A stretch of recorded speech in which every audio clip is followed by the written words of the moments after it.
That single radio announcement changed everything. I grew up in a small house on a remote island in the Philippines called Masbate. Money was scarce, food was even scarcer. I walked barefoot, carrying my books in a plastic bag to protect them from the rain. This is heartbreaking because it affects their opportunities and also limits their future. 皆さん、こんにちは。英会話教室ホルストの九十浦敦子です。今日もキャミルと一緒に対談をお送りしていきます。Okay, Camille, please say hello to everyone. Hello everyone, welcome back.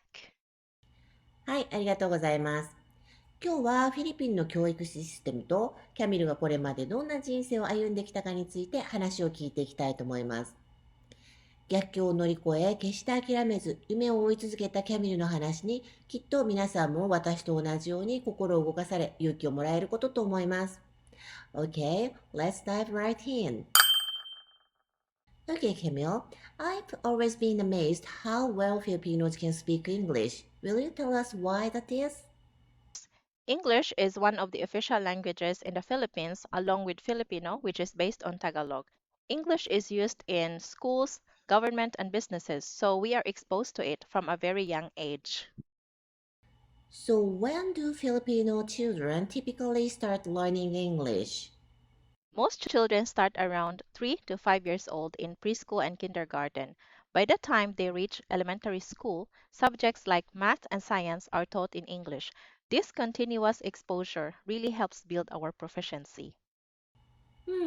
That makes so much sense. But I heard that the Philippines has many regional languages.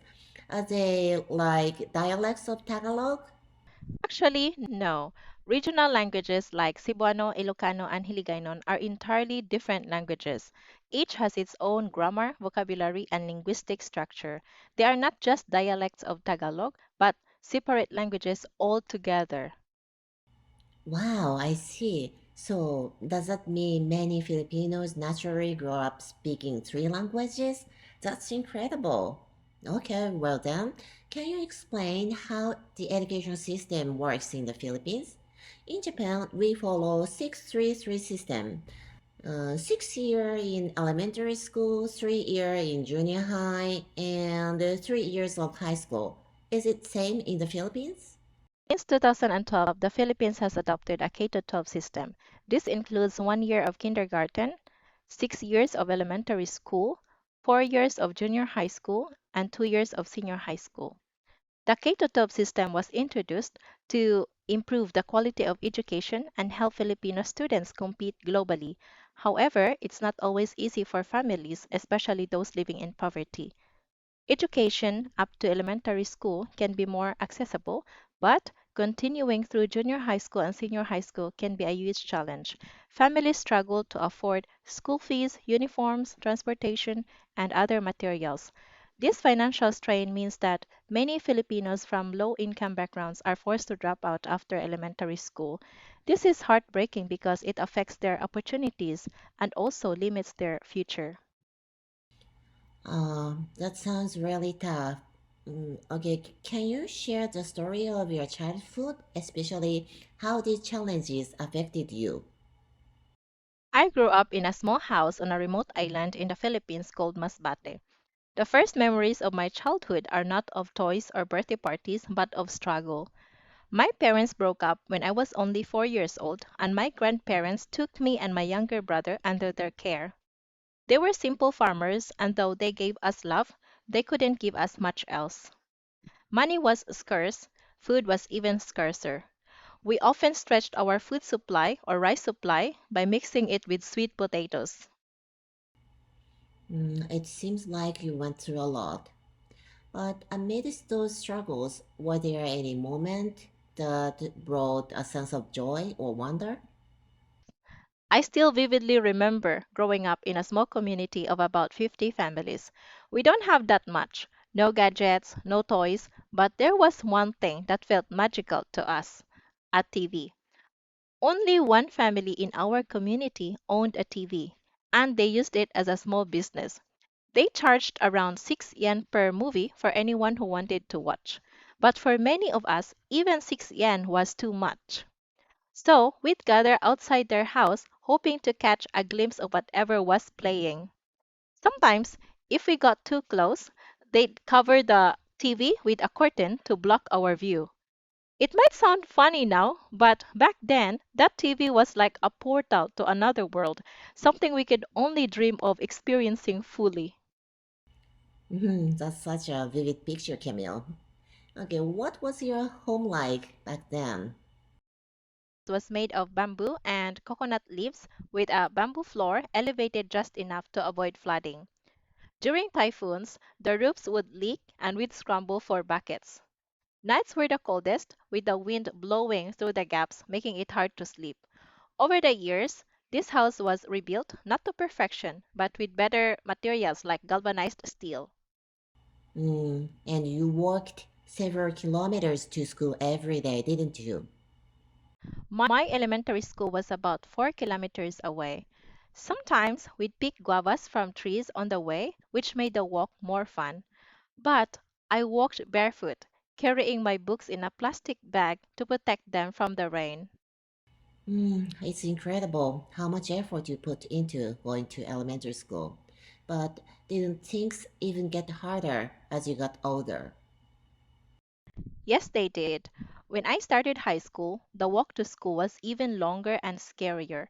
I have to cross rivers and walk through dark paths, often returning home late at night. By the time I got home, it was already 6 p.m., and it really felt late at night.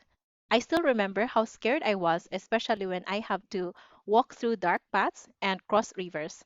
I kept saying my prayers over and over because I believed that they would keep me safe.